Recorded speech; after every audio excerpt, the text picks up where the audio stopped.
We met in 2006. I worked at Kicker 102.5 with Tim's stepdad, and I met at their housewarming party.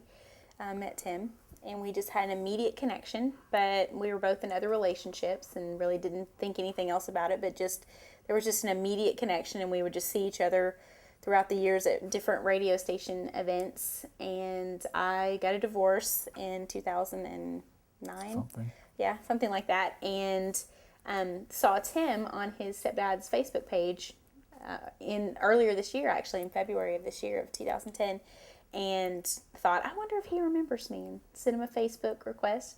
Big plug for Facebook. And Kicker 102.5. Yeah, and he did remember me. So why don't you take it from there, since that's kind of your part. And then What did you think whenever I sent you that? I didn't know you were divorced. Had no idea. So there were several days before I responded. I talked to Jack, who told me, "Oh, you know, she got divorced. You're kidding me," and moved to Fort Smith. Oh. So I messaged her, and then what happened?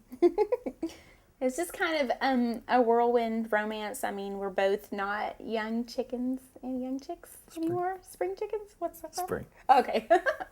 And we just kind of knew. I mean, we just knew. From our first date, we knew that we were meant to be together. And Our first date was May 22nd. We got engaged when? June 6th, June 7th. We got married when? July 31st. So it was very quick, but we just knew. And we had just a wonderful dream wedding and dream honeymoon. We went to, both of us had always wanted to go to Hawaii, and we decided we didn't want anyone else to be at our wedding because we just really wanted it to be about our vows. This wasn't the first go around for either one of us, and we wanted it to be about our vows and the commitment that we were making to each other, because we definitely want to spend the next 50 years together. And we started making plans. We got married. We came home. And we decided we are definitely going through the worst part of the vows, for better or worse. We're getting the worst part out right now. I think we came back from our honeymoon, and I ended up in the hospital and off work for 2 weeks. A couple weeks later, Tim's mom had a minor heart attack, was in the hospital for a week, and then a week after she got home, she passed away in her sleep with a major heart attack. In the meantime, we had already decided to move from Fort Smith, to move closer to my kids and my family and his family, and move back to Gurdon and take over the pizza barn. And because we just really wanted to find a job that we could work together. We really like to spend time together. And we had already made the plan to move back when his mom passed away. So we just, in a rush, packed the U-Haul in one day and came on back, and we're dealing with, her sudden passing, which was just a shock, really. Everyone thought that she was doing okay. And 3 weeks after she passed away, we thought Tim was having a stroke. I mean, he just I was completely out of it. I couldn't remember anything. What'd you put up an order for? Personal pan pepperoni. I had no idea. Couldn't read the ticket. Couldn't remember what was in a small spaghetti. I mean, we thought he was having a stroke. And so we called the ambulance, rushed him to the hospital. They did a CAT scan and came back and told us that they found a brain tumor. Well, when you hear that, you have a brain tumor, I mean, it was just an immediate... Not for me, because I was out of it. Well, they had already pumped Tim full of some drugs, but for my mom was there also. I mean, we both had just immediately teared up, and I mean, still that moment, it was just very frightening to hear that, I just found my soulmate, and 3 months later, I find out that he has a brain tumor. So they did all the paperwork and sent us to another hospital, bigger hospital, and they did an MRI there and discovered that it's an acoustic neuroma.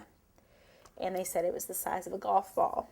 So he's probably been growing, well, he has been growing this thing since birth, really, because it's also called schwannoma. A schwannoma. Vestibular schwannoma. Vestibular schwannoma, which, describe what that, how that forms. The part of my brain that is supposed to stop tumors from growing works in the opposite and makes them grow. It's genetic. Something from your mom and dad's DNA didn't mesh well, and so it caused this tumor. It's a very rare tumor. I think they said only like 10 people out of 200,000 even get an acoustic neuroma. So, yay for us! Yeah, all If only right. it could have been the lottery. I'll try that next time. Okay, but you got an acoustic neuroma instead. This time.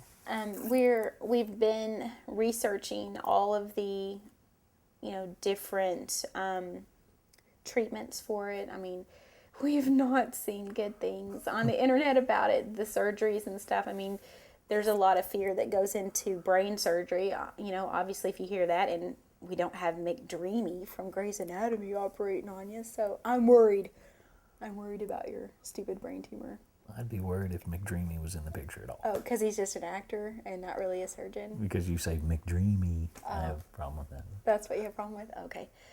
Well, and like just buying the Pizza Barn, I mean, we were insurance-less. I mean, we were, 7 or 8 days into the Pizza Barn before, and then we discovered this or whatever. So, I mean, there's a lot of factors that are very, very scary and things to worry about. It's not life-threatening from what we've been told. Yet.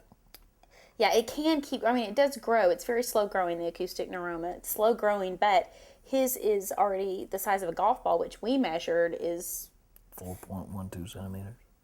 Centimeters, yeah. So, I mean, it's pretty large. He has, he has side effects from it that other people don't experience because they usually catch the acoustic neuroma early. So he experiences like a lot of what we call fogginess, or unifog, where I've yet to be able to explain it, but it's almost like sort of like being drunk, really. Very stumbly. I can't hold on to things. I've been burnt how many times at work? Many times. I mean, gosh, his poor little arm. I can't remember things. Driving is completely out of it. I shouldn't even try that.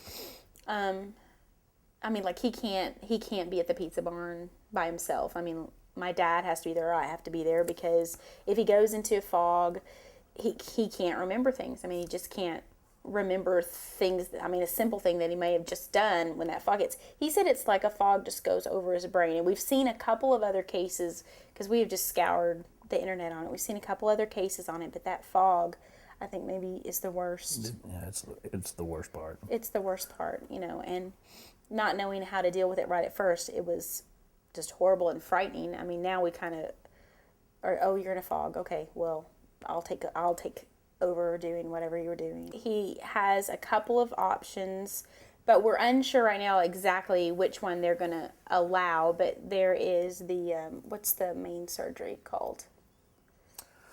I don't remember. It's like a C. It's where they'll cut a C out right here and go in here. So there are a lot of dangers to that. I say danger not for his life. I mean, obviously any surgery could be life-threatening, but it could cause permanent facial paralysis because they're in there very close, and it actually sits on the nerve that controls facial muscles. So if they jar it around too much, any kind of movement will put it in shock, and you can suffer total facial paralysis. Sometimes just one side, lip will droop, eye won't blink.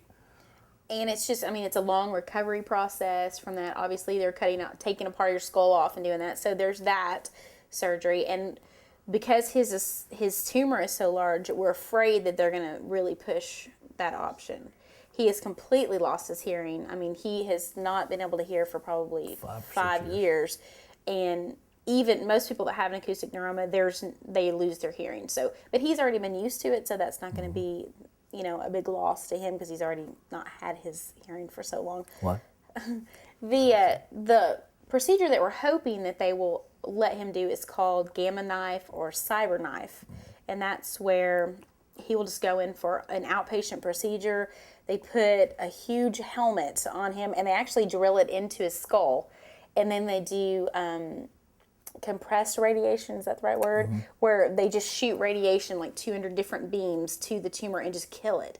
It doesn't make the tumor go away, but it will keep it from growing anymore. So, it will shrink some. After the first year, it'll shrink. And you've got a real iffy. Like your first year is kind of touch and go on that because it will swell some. So the fogginess that he has already experienced, he could experience that more. But that's still, it's so non-invasive, and there's less of a chance that he'll have the facial paralysis. And you know, I'm all about that. you're all about that. I know you are. And so we're really hoping that the Gamma knife. The thing is that none of these things.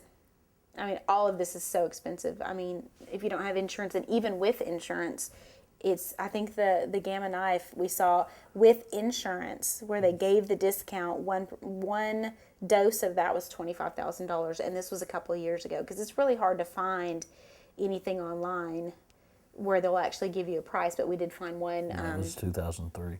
Yeah, and that was back in 2003. And so it was 4 doses at $25,000 a piece. So, and then there was the Trans Lab. Lab where they do the surgery straight through the ear, but they have to go through the eardrum, so it's guaranteed 100% ear loss, which I already have, but still thought of somebody drilling through my eardrum. But those are the options we're looking at, and so, we're going to have to travel. We're looking at Baylor or the Mayo Clinic.